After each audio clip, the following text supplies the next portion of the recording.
बौद्ध, जैन एवं अन्य साहित्य। जातक में बुद्ध की पुनर्जन्म की कहानी वर्णित है। हीनयान का प्रमुख ग्रंथ कथावस्तु है, जिसमें महात्मा बुद्ध का जीवन चरित्र अनेक कथानकों के साथ वर्णित है। जैन साहित्य को आगम कहा जाता है। जैन धर्म का प्रारंभिक इतिहास कल्पसूत्र से ज्ञात होता है। जैन ग्रंथ भागवती सूत्र में महावीर के जीवन, कृत्यों तथा अन्य समकालिकों के साथ उनके संबंधों का विवरण मिलता है। अर्थशास्त्र के लेखक चाणक्य, कौटिल्य या विष्णुगुप्त है। यह 15 अधिकरणों एवं 180 प्रकरणों में विभाजित है। इससे मौर्यकालीन इतिहास की जानकारी प्राप्त होती है। अनुवादक साम शास्त्री।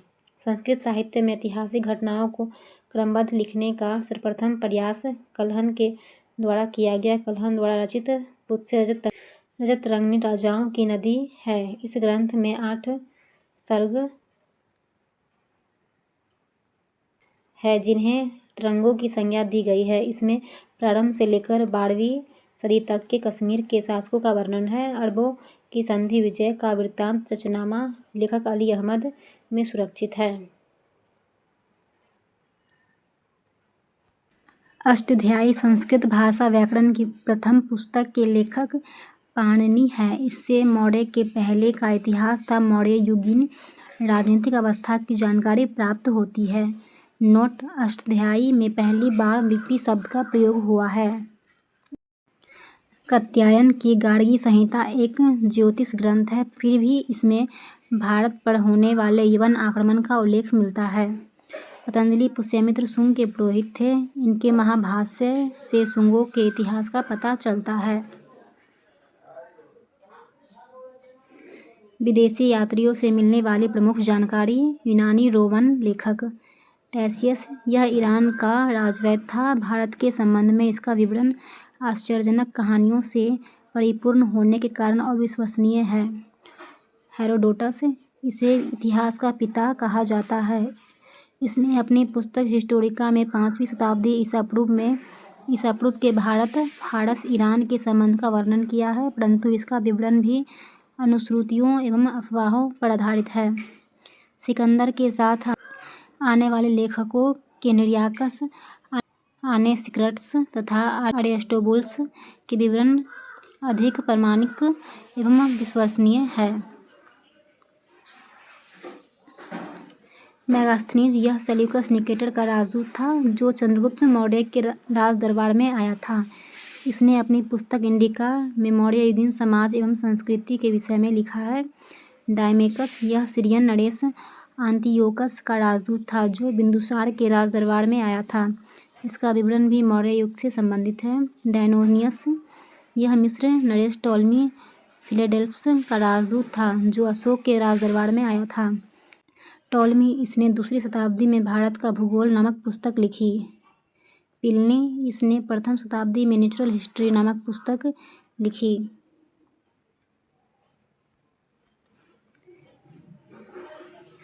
इसमें भारतीय पशुओं, पेड़ पौधों, खनिज पदार्थों आदि के बारे में विवरण मिलता है। रिपल्स ऑफ द इरिथ्रियन सी, इस पुस्तक के लेखक के बारे में जानकारी नहीं है। यह लेखक करीब 80 ईस्वी में हिंद महासागर की यात्रा पर आया था। इसने उस समय के भारत के बंदरगाहों तथा व्यापारिक वस्तुओं के बारे में जानकारी दी है। चीनी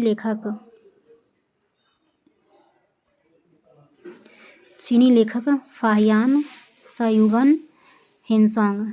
फाहियान के बारे में पढ़ेंगे। यह चीनी यात्री गुप्त नरेश चंद्रगुप्त द्वितीय के दरबार में आया था। इसने अपने विवरण में मध्य प्रदेश के समाज एवं संस्कृति के बारे में वर्णन किया।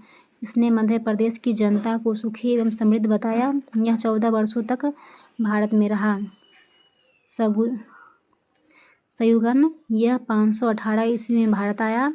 इसने अपने 3 वर्षों की यात्रा में बौद्ध धर्म की प्राप्तियाँ एकत्रित की। हेनसोंग, यह हर्षवर्धन के शासनकाल में भारत आया था।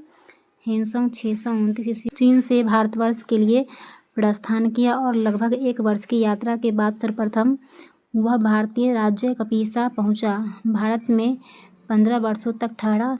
645 ईस्वी में चीन लौट गया। वह बिहार में नालंदा जिला स्थित नालंदा विश्वविद्यालय में अध्ययन करने तथा भारत से बौद्ध ग्रंथों को एकत्रित कर ले जाने के लिए आया था। इसका भ्रमण वृत्तांत CUK नाम से प्रसिद्ध है, जिसमें 138 देशों का विवरण मिलता है। इसने हर्षकालीन समाज, धर्म तथा राजनीति के बारे में वर्णन किया। इसके अनुसार सिंध का राजा शूद्र था। हेनसोंग ने बुद्ध की प्रतिमा के साथ साथ सूर्य और शिव की प्रतिमाओं का भी पूजन किया था। नोट: हेनसोंग के अध्ययन के समय नालंदा विश्वविद्यालय के कुलपति आचार्य शिलभद्र थे। यह विश्वविद्यालय बौद्ध दर्शन के लिए प्रसिद्ध था।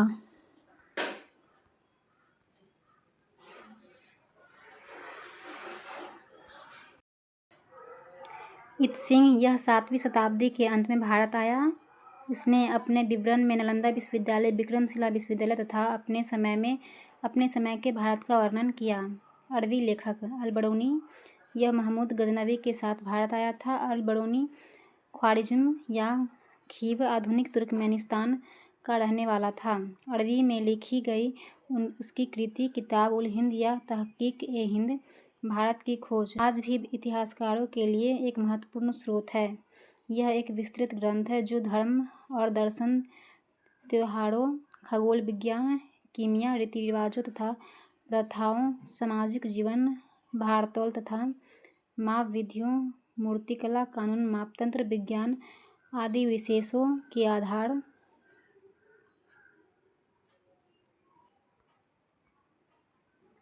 पर 80 अध्यायों में विभाजित है। इसमें राजपूतकालीन समाज, धर्म, रीति-रिवाज, राजनीति आदि पर सुंदर प्रकाश डाला गया है।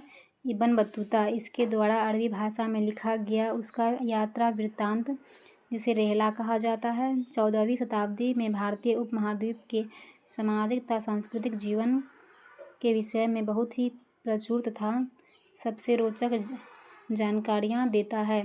1333 ईस्वी में दिल्ली पहुँचने पर इसकी वीरता से प्रभावित होकर सुल्तान मोहम्मद बिन तुगलक ने उसे दिल्ली का काजी या न्यायाधीश नियुक्त किया।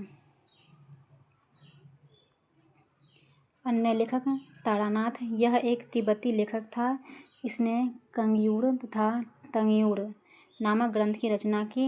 इनसे भारतीय इतिहास के बारे में जानकारी मिलती है। मार्को पोलो यह 13वीं शताब्दी के अंत में पांड्य देश की यात्रा पर आया था। इसका विवरण पांड्य इतिहास के अध्ययन के लिए उपयोगी है।